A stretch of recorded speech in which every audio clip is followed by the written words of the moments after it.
नमस्कार, मैं हूं गीतिका पांडे और आप देख रहे हैं टुडे हिमाचल। हमारे प्यारे राज्य हिमाचल से जुड़ी हुई खबरों को जानने के लिए हमारे चैनल टुडे हिमाचल को जरूर सब्सक्राइब करें और इसके साथ हिमाचल के किस जिले से आप ये वीडियो देख रहे हैं कमेंट बॉक्स में हमें जरूर बताएं। विधानसभा सत्र मुख्यमंत्री सुक्खू बोले, कम कर रहे आउटसोर्स भर्तियां, चयन आयोग के लिए नियुक्ति प्रक्रिया शुरू। मुख्यमंत्री सुखविंदर सिंह सुक्खू ने कहा कि आउटसोर्स कर्मचारियों के संबंध में वो कहना चाहेंगे कि ये शोषण का शिकार हो रहे हैं। वो इस तरह की नियुक्तियों को कम कर रहे हैं। उन्हें कुर्सी का लालच नहीं, वो सत्ता सुख के लिए नहीं आए। उन्होंने कहा कि 162 पदों पर ऑपरेशन थिएटर असिस्टेंट की भर्ती नवगठित राज्य चयन आयोग के माध्यम से मार्च से पहले की जाएगी। शनिवार को सदन में राज्य कर्मचारी चयन आयोग में भ्रष्टाचार, आउटसोर्स कर्मचारियों को नौकरी से निकाले जाने और सरकारी नौकरी न दे पाने के मामले में नियम 130 की चर्चा पर जवाब देते हुए मुख्यमंत्री ने कहा कि पिछली सरकार में अधीनस्थ सेवाएं चयन बोर्ड में भर्तियां बेची गई। बर्फबारी के बाद अटल टनल पर्यटकों के लिए बंद, पर्यटक वाहनों को सोलंग नाला में रोका, लगा जाम। अटल टनल रोहतांग में शनिवार दोपहर को बर्फबारी होने के बाद पर्यटक वाहनों को सोलंग नाला में रोका गया। बर्फ में वाहन स्किड होने के भय को देखते हुए टनल की ओर रवाना हुए सभी पर्यटकों को मनाली की ओर जाने की हिदायत दी गई। इस दौरान सोलंग नाला से अटल टनल तक की सड़क पर जगह जगह जाम लग गया। शनिवार को अटल टनल रोहतांग के साउथ और नॉर्थ पोर्टल में बर्फबारी हुई। टनल के मुख्य द्वार के समीप बर्फ के फाहों के बीच पर्यटकों ने जमकर मस्ती की। कोरोना के नए वेरिएंट JN1 को लेकर हिमाचल में अलर्ट। देश में कोरोना के नए वेरिएंट JN1 के पैर पसारने के बाद हिमाचल में इसे लेकर अलर्ट जारी किया गया। स्वयं स्वास्थ्य मंत्री केंद्रीय मंत्रालय की बैठक में वर्चुअली शामिल हो चुके हैं। वहीं प्रदेश के विभिन्न विभागों सहित स्वास्थ्य विभाग के अधिकारियों को निर्देश जारी किए जा चुके हैं। बीते 24 घंटे में देश में कोरोना संक्रमण के 752 नए मामलों के साथ 4 लोगों की मौत हो चुकी है। स्पेशल पुलिस ऑफिसर्स का बढ़ेगा वेतन, मुद्दे को लेकर केंद्रीय गृह मंत्री से मुलाकात करेंगे सीएम सुक्खू।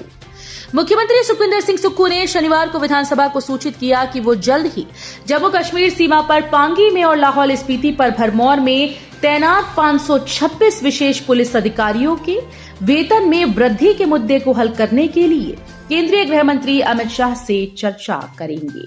डलहौजी से सदस्य DS ठाकुर की ओर से पूछे गए एक सवाल का जवाब देते हुए श्री सुक्खू ने कहा कि उनका 3 और 4 जनवरी को श्री शाह से मिलने का कार्यक्रम है और ये मुद्दा उनके समक्ष उठाया जाएगा। 200 शिक्षकों को एक्सपोजर विजिट पर विदेश भेज रही सरकार, वापस आने पर एक्सीलेंस स्कूल्स में होगी तैनाती। हिमाचल के सरकारी स्कूल्स के 200 शिक्षकों को सरकार एक्सपोजर विजिट पर विदेश भेज रही है। इनके चयन के लिए गाइडलाइन जारी हो गई है। शिक्षकों का चयन जिले के आधार पर होगा। हर श्रेणी के लिए शिक्षकों की संख्या जिले के आधार पर तय की गई। प्रारंभिक व उच्च शिक्षा निदेशालय 15 दिन में इनकी सूची तैयार कर समग्र शिक्षा अभियान के राज्य परियोजना निदेशालय को भेजेंगे। हिमाचल में बना जल आयोग, आपत्ति के बाद भी शीतकालीन सत्र के अंतिम दिन 3 विधेयक पास। विधानसभा के तपोवन विंटर सेशन के आखिरी दिन विपक्ष की हल्की आपत्ति के बावजूद आखिरी दिन शनिवार को राज्य सरकार की ओर से सदन में रखे गए तीनों विधेयक पास हो गए। इनमें से एक बिल वाटर सेस कमीशन को लेकर था, जिसे अब वाटर कमीशन बना दिया है। दूसरे बिल के जरिए राजस्व विभाग की तरफ से स्टाम्प एक्ट में भी संशोधन किया गया। बिना बजट की योजनाओं की घोषणाएं न करे कोई भी सरकार। उप मुख्यमंत्री मुकेश अग्निहोत्री ने कहा कि सरकार प्रदेश में कोई भी हो, लेकिन सभी सदस्यों को बजट में उन्हीं योजनाओं की घोषणा करनी चाहिए जिन योजनाओं के लिए बजट का प्रावधान हो। ये बात उप मुख्यमंत्री ने झंडूता के विधायक जीतराम कटवाल के पूछे गए प्रश्न के जवाब में कही। उन्होंने कहा कि भाजपा की पिछली सरकार ने पर्वतधारा योजना की घोषणा तो कर दी, लेकिन उस योजना के तहत बजट 5 करोड़ ही रखा। 18 व्यवसायों के कारीगरों को मिलेगा प्रशिक्षण, मशीनों उपकरणों की खरीद को वित्तीय मदद। पीएम विश्वकर्मा योजना के अंतर्गत 18 व्यवसाय के कारीगरों को प्रशिक्षण प्रदान किया जाएगा। प्रशिक्षण के बाद अपना व्यवसाय आरंभ करने के लिए आवश्यक मशीनों, औजारों व उपकरणों की खरीद के लिए आर्थिक मदद के साथ अनुदानित ब्याज दरों पर ऋण भी उपलब्ध करवाया जाएगा। ये जानकारी एडीसी ऊना महेंद्र पाल गुर्जर ने इस संबंध में आयोजित बैठक के दौरान दी। आ गया ITMS, 4 लेन पर तय गति से अधिक स्पीड पड़ेगी महंगी, कटेगा ऑटोमेटिक चालान। कीरतपुर नेचौक 4 लेन पर अब नियमों की अनुपालना सुनिश्चित करने वाले इंटेलिजेंट ट्रैफिक मैनेजमेंट सिस्टम के रडार पर होंगे। नियमों का उल्लंघन होते ही ऑनलाइन सिस्टम के जरिए ऑटोमेटिक चालान कट जाएगा। अब तक 4 ITMS स्थापित किए जा चुके हैं।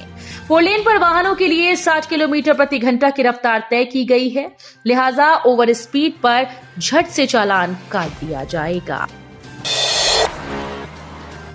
शिमला में नशा तस्कर की 52 लाख की प्रॉपर्टी फ्रीज। शिमला पुलिस ने रोहड़ू में एक नशा तस्कर की 52 लाख रुपए की प्रॉपर्टी फ्रीज कर दी है।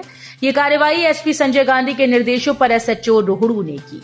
इस फ्रीजिंग ऑर्डर को कंपिटेंट अथॉरिटी ने भी कंफर्म कर दिया। दरअसल रोहड़ू पुलिस ने कुछ महीने पहले नशा तस्करी के एक मामले में 12 से 13 लोग पकड़े थे। जांच पूरी होने के बाद इसके मुख्य आरोपी और सप्लायर अंकेश ठाकुर की संपत्ति को फ्रीज किया गया है। सनवारा टोल प्लाजा कर्मियों पर पर्यटक ने की 2 राउंड फायरिंग, सभी सुरक्षित, पुलिस ने आरोपित को किया गिरफ्तार। चंडीगढ़ शिमला 4 लेन पर स्थित सनवारा टोल प्लाजा के कर्मचारियों पर 2 राउंड फायर करने पर एक पर्यटक के खिलाफ मामला दर्ज किया गया। घटना शाम करीब 3:30 बजे की है। बताया जा रहा है कि पर्यटक VIP लेन से जाने की कोशिश कर रहा था, लेकिन उसे रोकने पर उसने स्टाफ पर 2 राउंड फायरिंग कर दी। गनीमत रही कि उसकी चपेट में कोई नहीं आया। नूरपुर में 1.043 किलोग्राम चरस के साथ मंडी का व्यक्ति गिरफ्तार। जिला पुलिस नूरपुर के द्वारा रचित चक्रव्यूह से नशा माफिया का बचना मुश्किल हो गया है और आए दिन नशा तस्कर पुलिस के हत्थे चढ़ रहे हैं। शनिवार को भी देर सायं जिला पुलिस नूरपुर ने अमनी में नाकाबंदी के दौरान एक कार से 1.043 किलोग्राम चरस बरामद की है। ऊना के युवक का शव मौत के 12 दिन बाद सऊदी अरब से पहुंचा। रोजगार की तलाश में सऊदी अरब गए उपमंडल गगरेट के अंबोटा गांव के करनैल सिंह का शव 12 दिन के बाद शनिवार को घर पहुंचा। करनैल सिंह 3 माह पहले बेटे के जन्म के बाद खुशी खुशी सऊदी अरब के लिए रवाना हुए थे। वहां हृदयाघात से उनकी मौत हो गई। हालांकि वहां से शव कैसे आए, इसे लेकर सभी चिंतित थे। मामला ग्राम पंचायत उप प्रधान जानी ठाकुर और नितिन नंबरदार के ध्यान में आया तो उन्होंने पूर्व विधायक राजेश ठाकुर तक सूचना पहुंचाई। तो ये थे हिमाचल प्रदेश से जुड़े हुए आज के ताजा तरीन समाचार। उम्मीद करते हैं आपको जरूर पसंद आए होंगे। थोड़े से भी पसंद आए हो तो चैनल को सब्सक्राइब और वीडियो को लाइक करना बिल्कुल ना भूलें।